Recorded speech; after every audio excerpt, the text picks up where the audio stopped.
नमस्कार दोस्तों, कैसे हैं आप सब? तेरी मेरी कहानियाँ से सभी अपडेट पाने के लिए बेल आइकन दबाएं। आज की कहानी है बहू। सारे नियम कायदे केवल बहुओं के लिए नहीं बने हैं। वाह वाह, क्या खुशबू आ रही है। सुगंध का अनुसरण करते हुए चेतन रसोई घर में पहुंच गया और वहां खड़ी माँ को देखकर बोला, मैं भी सोचूं आज रसोई से इतनी अच्छी खुशबू कैसे आ रही है। इस खुशबू का राज मेरी माँ के हाथ का जादू है। क्या बना रही हो माँ? बेटे के मुंह से अपनी तारीफ सुनकर ललिता जी गदगद हो गई और बोली, सोनिया के लिए बेसन के लड्डू और उसकी मनपसंद इमरती बना रही हूँ। सुनकर चेतन खुश हो गया। अच्छा, तो दीदी आ रही हैं, आपने पहले क्यों नहीं बताया? मैं भी उनके मनपसंद गोलगप्पे ले आता। तो अभी कहाँ देर हुई है, जल्दी से चाय पीजिए और ले आइए।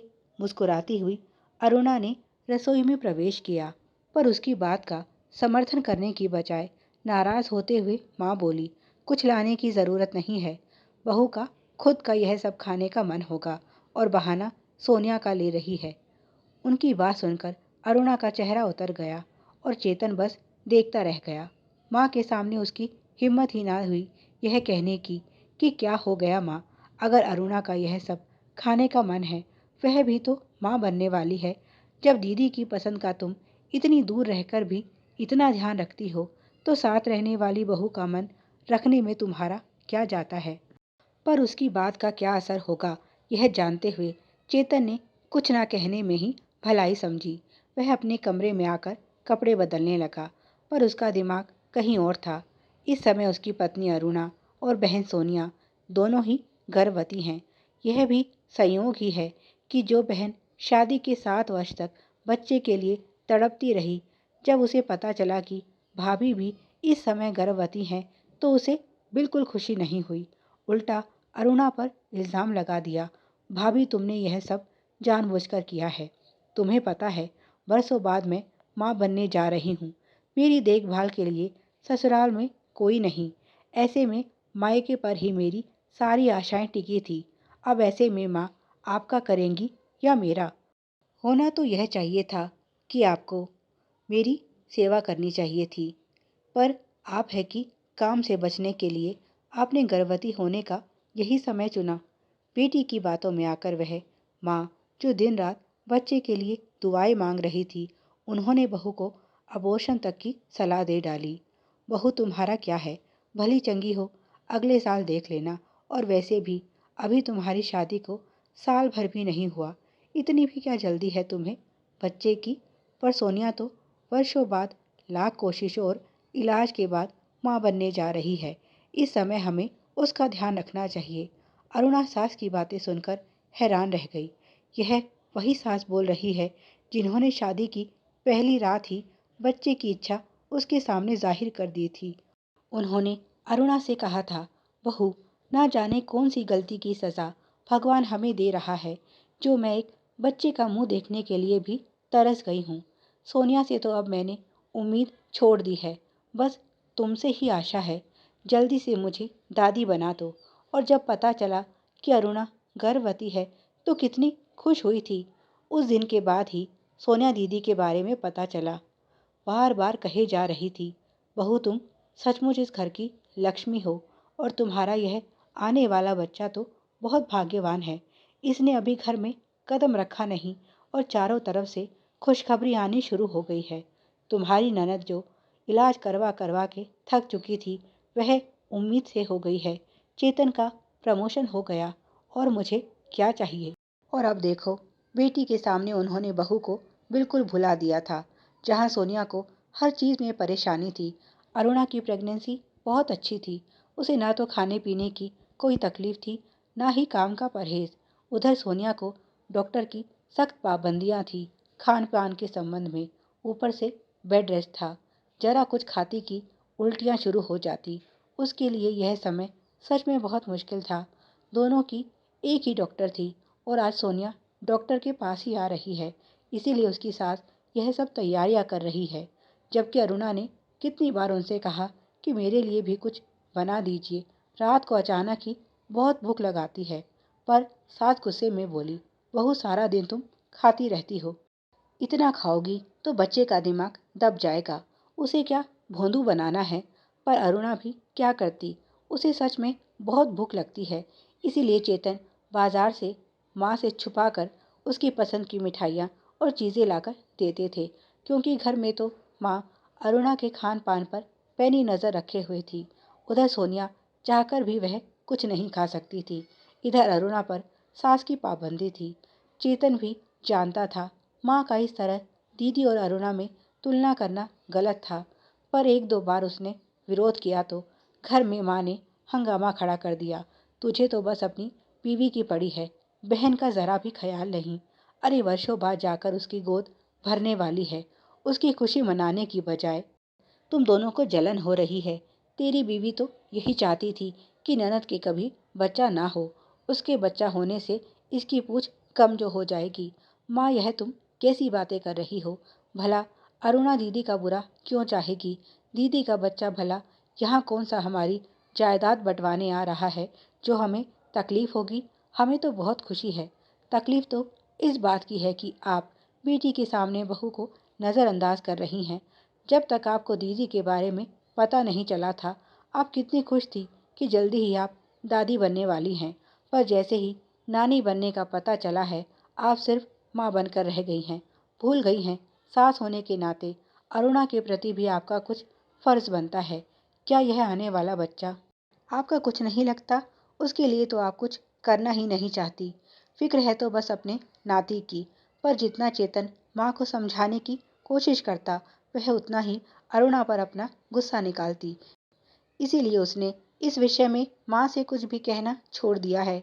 कुछ देर बाद दीदी और जीजाजी भी आ गए, पर घर में तैरती पकवानों की खुशबू से ही सोनिया का बुरा हाल हो गया और वह अरुणा पर चिल्लाते हुए बोली, तुम्हें आज ही हलवाई बनना था, यह जानते हुए भी कि मेरा उल्टी से बुरा हाल हो जाता है। तुमने घर में यह कैसी दुर्गंध उठा रखी है। ललिता जी बेटी की बात सुनकर शर्मिंदा सी हो गई और बोली, यह सब मैंने तुम्हारे लिए बनाया था, सोचा था कि तुम्हें अच्छा लगेगा। पर माँ के चेहरे की उदासी पढ़कर चेतन गुस्से में बहन से बोला, जब से पता चला है कि तुम आज आने वाली हो, माँ सुबह से रसोई में खड़ी है और तुम्हें माँ का यह प्यार दुर्गंध लगता है। दीदी बहुत खुश नसीब हो जो तुम्हें इतना प्यार नसीब हो रहा है, नहीं तो कुछ लोग माँ के प्यार को भी तरस जाते हैं। ललिता जी बेटे का इशारा समझ गई। बहू अरुणा की कब से इच्छा है कि वह एक बार डिलीवरी से पहले अपनी माँ से मिलाए, पर ललिता जी उसे जाने की इजाज़त नहीं दे रही। सोनिया भी तैश में आकर बोली, ज़्यादा एहसान दिखाने की ज़रूरत नहीं है। मेरी कंडीशन के बारे में सब कुछ जानते हुए भी माँ ने यह सब क्यों किया। फिर गुस्से में बोली, माँ तुम अनपढ़ की अनपढ़ ही रहोगी। तुम्हें समझ नहीं आता, जब पानी तक मेरे पेट में नहीं रुकता तो मैं यह सब कैसे खा सकती हूँ। भैया भाभी को तो बहाना चाहिए और तुम उन्हें अच्छा मौका दे देती हो मुझसे झगड़ने का। थोड़ी बहुत बहसबाजी के बाद सोनिया घर से चली गई और ललिता जी उदास और दुखी होकर अपने कमरे में चली आई। क्या सोनिया को इतनी भी समझ नहीं कि अपनी माँ के साथ कैसे बात की जाती है। माना इस समय वह परेशान है, पर इसका मतलब यह तो नहीं बहू के सामने मेरा इस तरह अपमान करे। आज की घटना के बाद उसका हौसला भी बढ़ जाएगा और वह भी मुझे ऐसे ही अपमानित करेगी। सोच सोचकर ललिता जी का सर दर्द करने लगा और दुख आंसुओं के रास्ते बाहर आने लगा। ऐसा भी क्या गलत कर दिया उन्होंने। बेटी के बारे में अच्छा सोचना भी क्या गुनाह है जो उन्हें यह अपमान मिला। रात को चेतन उनके लिए खाना लेकर आया तो उन्होंने इनकार कर दिया। चेतन बोला, माँ सोनिया की बातों का भी क्या बुरा मानना, तुम तो जानती हो उसका स्वभाव कैसा है। चलो अब गुस्सा थूक दो और थोड़ा सा खा लो। बेटे का प्यार देखकर ललिता जी पिघल गई। जिस माँ का बेटा उसे इतना प्यार करता है, उसकी बहू चाह कर भी उसके साथ बुरा नहीं कर सकती। इस सारी घटना से अरुणा को भी बहुत दुख हुआ। वह अपनी सास को बहुत चाहती थी और दोनों के बीच रिश्ता बहुत अच्छा था, जब तक सोनिया की प्रेगनेंसी की खबर नहीं मिली थी। पर उसके बाद से ललिता जी केवल माँ बनकर रह गई और अरुणा को तो बिल्कुल भुला ही दिया। रात को रसोई घर से कुछ आवाज़ सुनाई दी तो ललिता जी उठकर देखने चली आई। वैसे भी उन्हें नींद कहाँ आ रही थी। देखा तो अरुणा रसोई में खड़ी उनकी बनाई मिठाई और लड्डू खा रही थी। तभी उन्हें बेटा आता दिखाई दिया तो वह दरवाजे के पीछे छुप गई।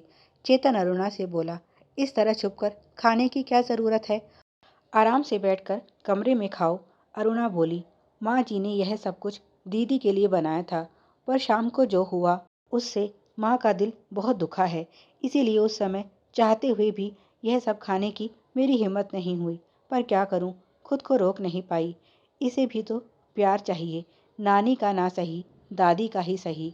उसने अपने पेट पर हाथ रखकर मुस्कुराते हुए कहा, और इन मिठाइयों में एक माँ का प्यार होने के साथ साथ आशीर्वाद भी है, जो शायद सोनिया दीदी समझ नहीं पाई। चेतन बोला, अरुणा, माफ़ी चाहता हूँ। जानता हूँ तुम अपनी माँ से मिलने के लिए तड़प रही हो और माँ है कि कुछ समझना ही नहीं चाहती।